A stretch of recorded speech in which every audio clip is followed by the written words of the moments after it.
महान शिक्षा गुरु चाणक्य के जीवन से हमें अनेक महत्वपूर्ण सीख और सुविचार मिलते हैं। चाणक्य की कहानी और उनके विचारों को सुनकर हम जीवन को सही दिशा देने के लिए प्रेरित होते हैं। चाणक्य का जीवन कई संघर्षों और परिश्रम के साथ भरा रहा। उनका जन्म तक्षशिला के नजदीकी गांव चंदन नगर में हुआ था। उनके पिता का नाम चाणक्य था, इसी कारण उन्हें चाणक्य के नाम से जाना जाता है। चाणक्य का जन्म किसी भी धनवान परिवार में नहीं हुआ था, लेकिन उनके जीवन में उनके कार्यों और योगदान के जरिए वे दुनिया भर में महान बन गए। चाणक्य के जीवन का एक अद्वितीय पहलू ये था कि वे एक ऐसे व्यक्ति थे जो कभी हार नहीं मानते थे। वे हमेशा सत्य और न्याय के प्रति प्रतिष्ठित रहे हैं। एक दिन चाणक्य के एक छात्र ने उनसे पूछा, गुरुदेव, जीतने के लिए हमें क्या करना चाहिए? चाणक्य ने मुस्कुराते हुए कहा, जीत के लिए तैयार रहो, हार के लिए नहीं। एक दिन चाणक्य के शिष्य चंद्रगुप्त मौर्य ने उनसे पूछा, गुरुदेव, कैसे एक दिन में सम्राट बन सकता हूँ? चाणक्य ने उनसे कहा, तुम्हें स्वयं को अद्वितीय बनाना होगा, अपने लक्ष्य की दिशा में प्रगति करना होगा और हमेशा सच्चाई और न्याय के प्रति प्रतिष्ठा बनाए रखना होगा। चंद्रगुप्त मौर्य ने चाणक्य के उपदेशों को माना और उनके मार्गदर्शन में चलकर वह भारत के एक महान सम्राट बन गए। उन्होंने भारतीय इतिहास में अपना अद्भुत योगदान दिया और अपने संगठन और नेतृत्व के द्वारा भारतीय साम्राज्य की शक्ति को बढ़ाया। चाणक्य की कहानी और उनके विचार हमें ये सिखाते हैं कि जीवन में सफलता के लिए हमें सतत प्रयत्न करना चाहिए, निरंतरता बनाए रखनी चाहिए और समस्याओं का सामना करने के लिए तैयार रहना चाहिए।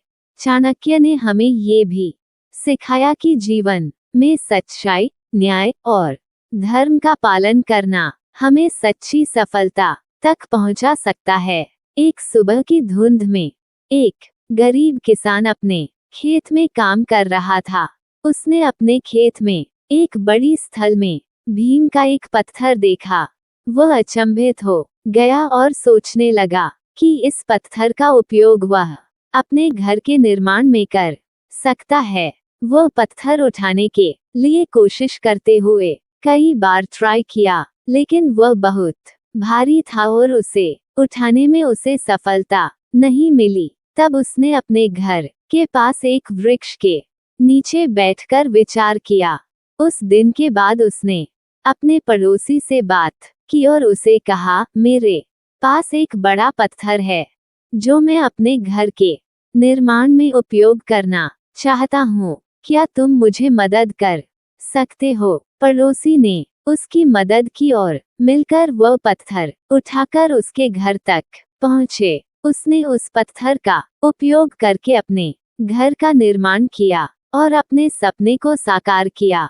इस कहानी से हमें ये सीखने को मिलता है कि जब हम अपने लक्ष्य की दिशा में प्रगति करने के लिए सही दिशा में कदम बढ़ाते हैं, तो हमें समर्थ लोगों की मदद की आवश्यकता होती है।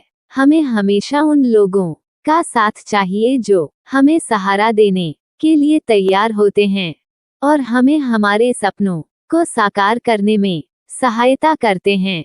इसी तरह से हमें हमेशा उन चुनौतियों का सामना करने के लिए तैयार रहना चाहिए और हमेशा प्रार्थना करनी चाहिए कि हमें सही लोगों को मिले जो हमें हमारे लक्ष्यों को प्राप्त करने में मदद करें।